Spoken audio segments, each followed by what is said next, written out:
Bonjour à tous, après avoir présenté le tricorder médical de Star Trek Next Generation, je vous propose de passer au tricorder du film de J.J. Abrams de 2008 qui devait relancer la franchise. Donc c'est un objet qui a déjà 10 ans, ça fait bizarre de se dire ça, mais voilà, c'est un objet qui a déjà une dizaine d'années. Et il se trouve que malgré tout, en France, même si Star Trek n'est pas super connu, n'est pas super reconnu surtout, le film a occasionné la sortie en France de jouets, des figurines, des dioramas, il y avait de tout. J'ai pu voir dans les magasins, il y en avait partout. Le truc c'est que, je sais pas si ça s'est quand même vendu ou quoi, mais au moment des soldes, il restait encore pas mal d'objets, surtout des figurines, qui m'intéressaient pas des masses, mais il y avait aussi des objets comme ce tricorder qui était vendu.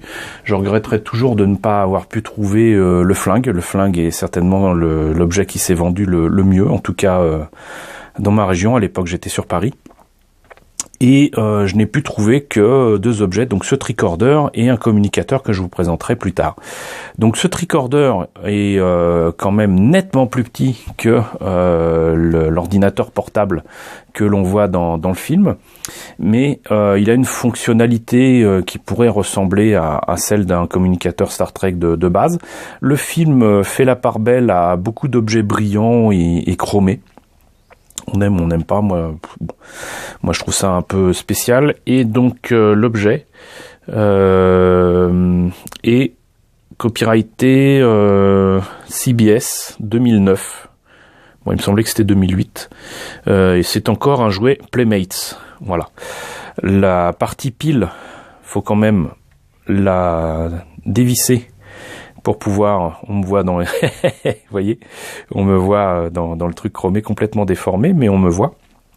Donc on peut enlever les piles pour changer les piles, c'est encore une fois 2 fois 1,5 volts. Et pour mettre en marche le tricorder, il suffit d'appuyer sur le bouton là, ouf, et normalement c'était supposé s'allumer et faire du bruit, mais ce n'est pas le cas. Évidemment, apparemment, j'ai un problème à la Bonaldi. Je vous jure qu'il y a encore 5 minutes, ça fonctionnait. On va voir ce qui se passe. Bon, voilà, normalement ça devrait fonctionner. Ça fonctionnait très très bien juste avant, mais voilà. Apparemment, fallait quand même changer les piles. Ce que je n'avais pas fait depuis longtemps. J'en profite d'ailleurs pour signaler un truc, c'est que ça, c'est une fausse vis. C'est une vis en plastique, elle n'existe pas. Il n'y a qu'une seule et vraie vis, elle est ici.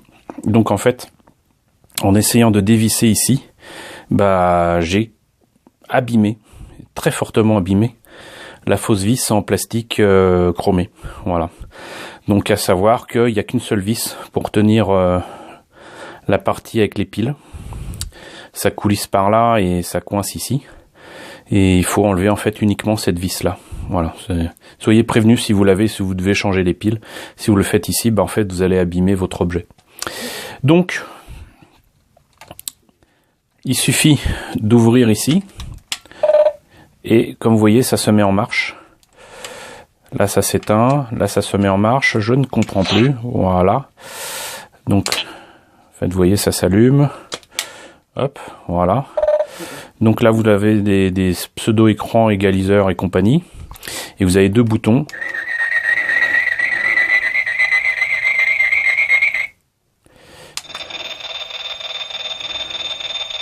Qui reproduisent des bruits qui pourraient être ceux du tricorder de la série originale, je ne sais pas. Mais vous avez donc des boutons et surtout des lumières différentes qui s'allument. Vous voyez, là, pour ce bouton-là. Et ici. Ah, il y a des différents sons apparemment. Voilà, ça fait typique machine des années 50. Donc apparemment, il y a différentes fonctions et différents bruits qui se lancent. Là, il y en a au moins 3. Ici, qu'est-ce que ça donne du coup? Donc un truc rapide. C'est le truc de tout à l'heure. Ok, donc ça nous fait 6 sons différents. Et à chaque fois, les lumières clignotent et tout ça. Voilà, donc il n'y a pas plus à dire sur ce tricorder qui ressemble à un tricorder à cause des panneaux ouvrants qui rappellent celui de la série originale. Mais sinon, à part ça, c'est quand même plus proche d'un tricorder de la série de Next Generation que de la série originale des années 60. Et donc, comme vous le voyez, comme c'est un jouet Playmates, c'est quand même nettement plus petit. Ça tient à peine dans la main. C'est fait vraiment pour les enfants. Et il n'y a pas, par contre, de moyen de mettre ça sur une ceinture. C'est assez étrange.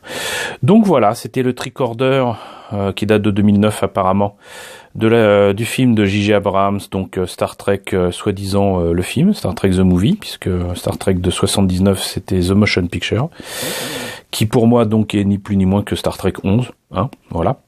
Donc voilà, jouet de Playmates que je suis bien content d'avoir, même si je n'ai pas la totalité de ce qui était sorti à l'époque. Bah écoutez, j'espère que cette présentation du tricorder vous aura quand même intéressé. N'hésitez pas à me dire ce qu'il en est dans la section commentaires. N'hésitez pas à liker, n'hésitez pas à partager, n'hésitez pas à vous abonner si ce n'est pas déjà le cas. Coucou d'ailleurs aux nouveaux abonnés qui nous ont rejoints dernièrement, on est désormais plus de 1620. C'est cool. Coucou aux grands anciens qui me suivent depuis très longtemps. Merci à vous tous de votre fidélité. Je vous retrouve donc très bientôt pour une nouvelle présentation d'objets Star Trek, savoir ici le communicateur donc du film de 2008.